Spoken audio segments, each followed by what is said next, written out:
Ja ilma pikema sissejuhatuseta on mul suur au kutsuda siia ette avasõnadeks Yoko Alender.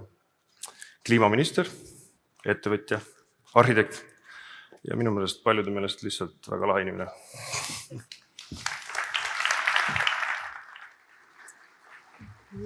Aitäh väga meeldiva sissejuhatuse eest. Ja mõned mõtted sa juba ütlesid ära, millele minagi olen mõelnud. Suur rõõm teiega olla ja eelkõige on mul rõõm selle üle, et arhitektid, ehitajad, insenerid ja ma loodan, et ehk ka mõned planeerijad, millest väga paljud asjad alguse saavad, on niimoodi ühiselt kokku tulnud. Ja see koht, kus me oleme, et arhitektina võiks ju alustada sellest kohast, kus me viibime. Ma arvan, ongi ise päris hea näide sellest, milleni me tegelikult peaksime liikuma. Et kui ühele hoonele ei sobi üks funktsioon, siis võiks talle sobida teine funktsioon.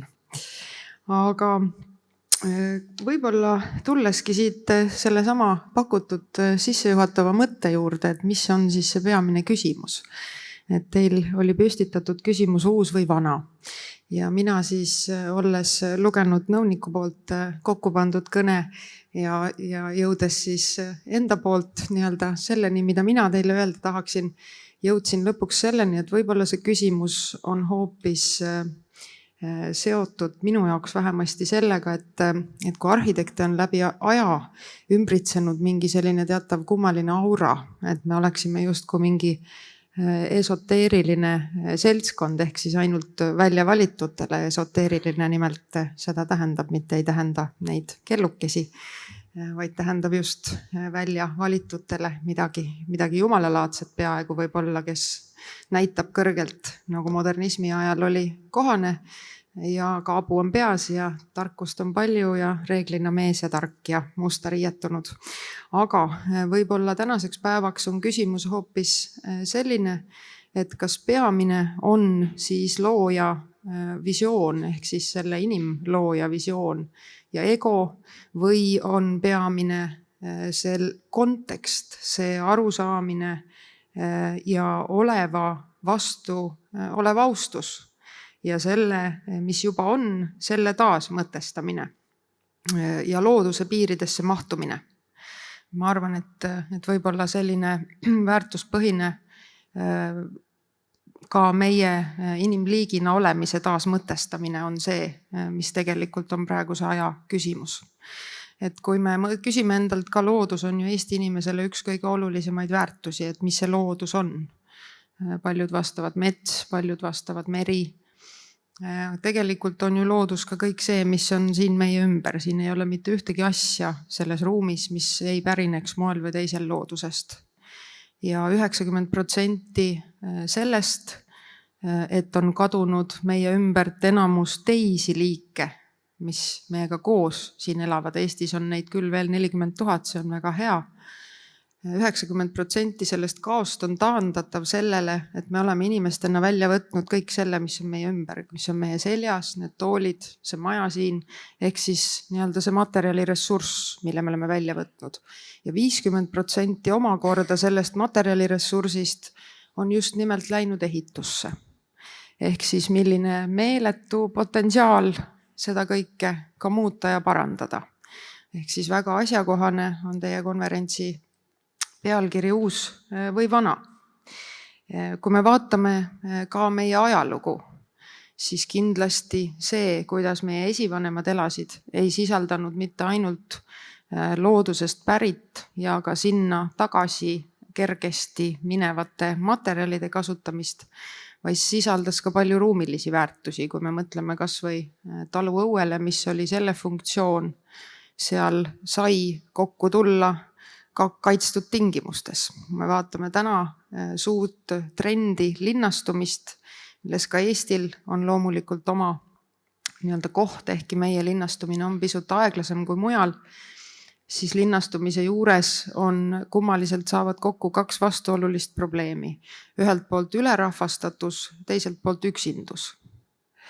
Et kui minu 18-aastane tütar ütles mulle hiljuti, et et ema, et oled sa mõelnud, et enam ei ole seda kolmandat kohta. Et see, kui me käisime, see kolmas koht on siis, et kui me oleme tööl ja kodus suure osa ajast või siis laste jaoks tööl ja koolis, siis on alati inimese jaoks olnud olemas ja oluline ka see kolmas koht. Tänapäeval on see paljude noorte jaoks nende magamistuba, voodi ja telefon. Ja teie kõigi ja ütleme siis, et meie kõigi kätes on luua uuesti seda kolmandat kohta, seda ruumi, mis kutsub päriselt kokku tulema. Ma arvan, et kui me võtaksime eesmärgiks, et näiteks ka RKS sellise teerajajana edaspidi ei ehitagi enam ühtegi uut hoonet, vaid taas mõtestab neid olemasolevaid, siis samal ajal peab selle juures kindlasti olema ka see teine väärtus, et see ruum oleks see koht, kus kokku tulla. See nii-öelda avaliku ja privaatse väljajoonistamine ruumis, mida võib-olla nõukogude ajal ei tehtud ja mis on ka võib-olla probleemiks, mida lahendada, kui minna renoveerima kõiki neid majasid, milles elab enamus Eesti inimesi. Et luua päriselt seda elukeskkonna väärtust selle inimese jaoks. Aga nüüd ma näen, et minu aeg on saanud otsa. Ma olen nõus ka võtma mõned küsimused ja ma soovin teile väga head koostööd, sest ainult koostöös tegelikult saame me teha maailma paremaks. Aitäh!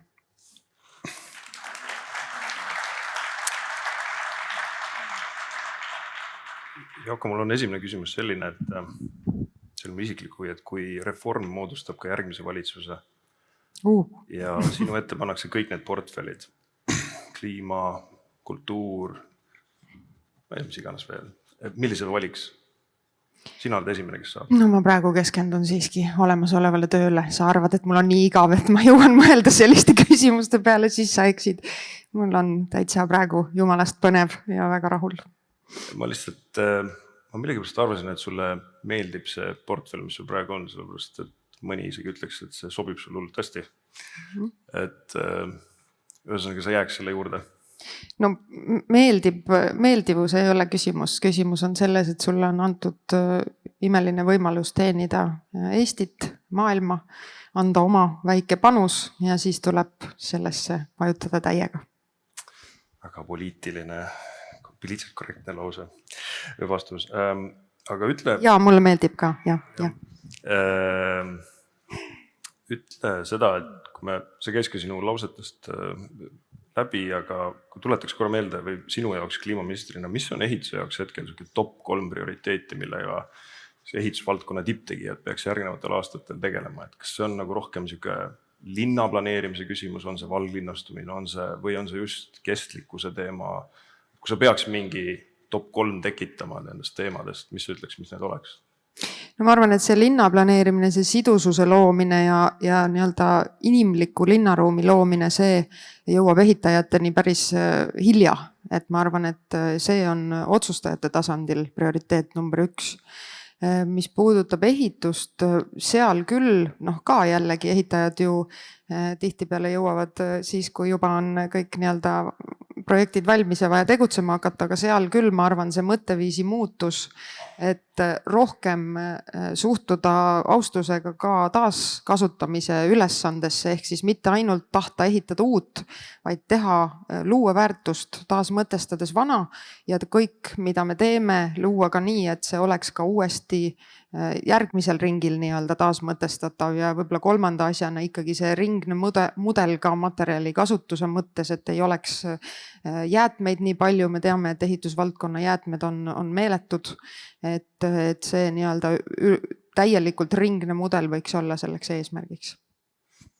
Ja nagu sa ütlesid, et see maja tegelikult siin on siis suhteliselt ideaalne näide ringmajandusest, et me oleme hetkel endises Kingapoes, seal oli vist mingisugune pesupood, mis nüüd on squashi keskus ja nii edasi, et sümboolne minu arust see, et katusel on ka siis suur ratas, mis sümboliseerib seda ringset mõtlemist.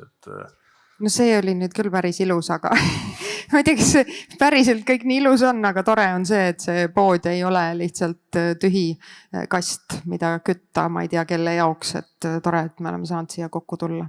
On, okei. Aitäh, Joko! Aitäh ja head päeva ja palju häid mõtteid teile ja häid tegusid.